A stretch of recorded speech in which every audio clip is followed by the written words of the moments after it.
দিন কয়েক আগে টেনিসের হল অফ ফেমে জায়গা করে নিয়েছেন তিনি।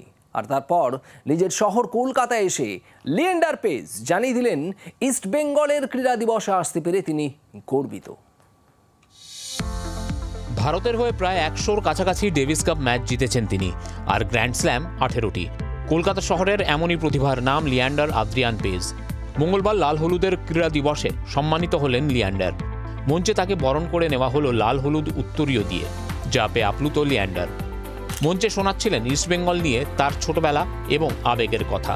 মঞ্চ ছাড়ার আগে বলে গেলেন যে তিনি টেনিসের হল অফ ফেমে জায়গা করে নিয়েছেন। কলকাতা অনেক প্রতিভাকে নিয়ে আজও চলে, চাইলে তারাও পারবে খেলার আন্তর্জাতিক পর্যায়ে জায়গা করে নিতে।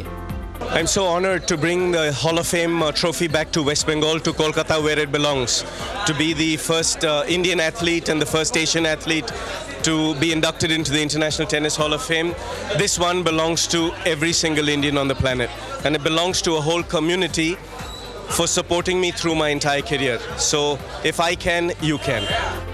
এর আগে ইস্টবেঙ্গলের হয়ে ভারত গৌরব পেয়েছিলেন লিয়ান্ডার, এবার পেলেন ইস্টবেঙ্গলের ক্রীড়া দিবসের সম্মান। সব মিলিয়ে কলকাতা ঘরের ছেলেকে মুকুটে নতুন সম্মান সংযোজনের পর বরণ করে নিল লাল হলুদ আবেগে। ক্যামেরায় চন্দনের সঙ্গে দেবাঞ্জনের রিপোর্ট, জি 24 ঘন্টা। বাংলার আওয়াজ, বাঙালির আবেগ, জি 24 ঘন্টা।